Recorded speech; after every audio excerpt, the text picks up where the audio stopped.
Annem annem kurtar beni, düşmüşüm ben ateşlere. Teyze amca duy sesimi, düşmüşüm ben karanlıklara. Daha benim yaşım ne, daha benim başım ne?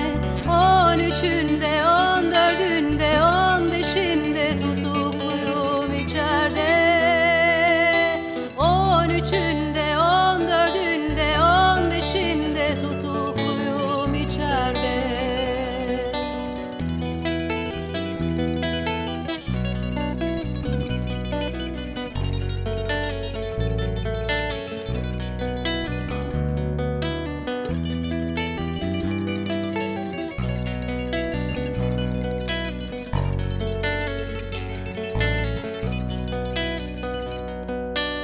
Çok acı var anne,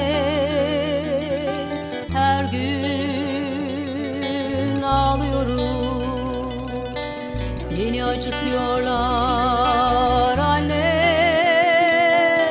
artık dayanamıyorum. Annem annem kurtar beni, düşmüşüm ben ateşlere.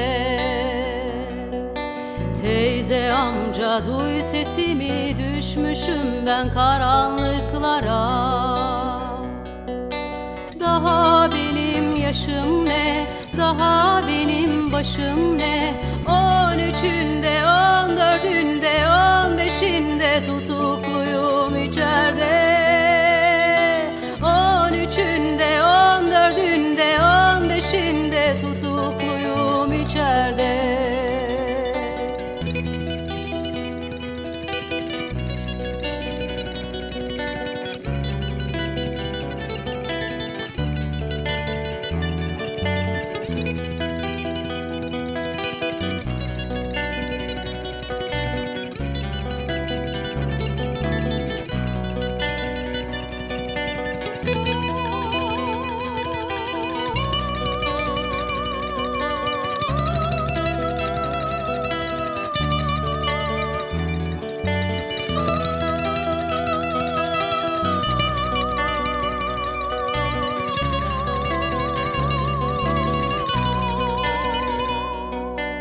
Çok acı var anne,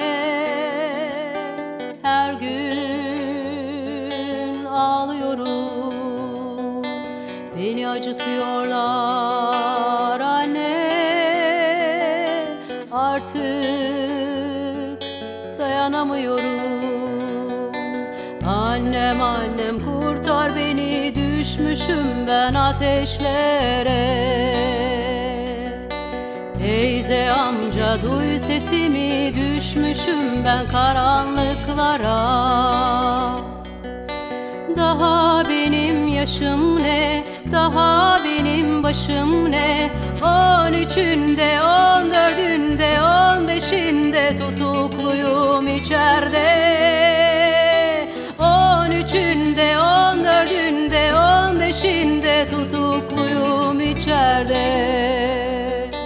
13'ünde, 14'ünde, 15'inde tutukluyum içeride. 13'ünde, 14'ünde, 15'inde tutukluyum içeride. Tutukluyum içeride.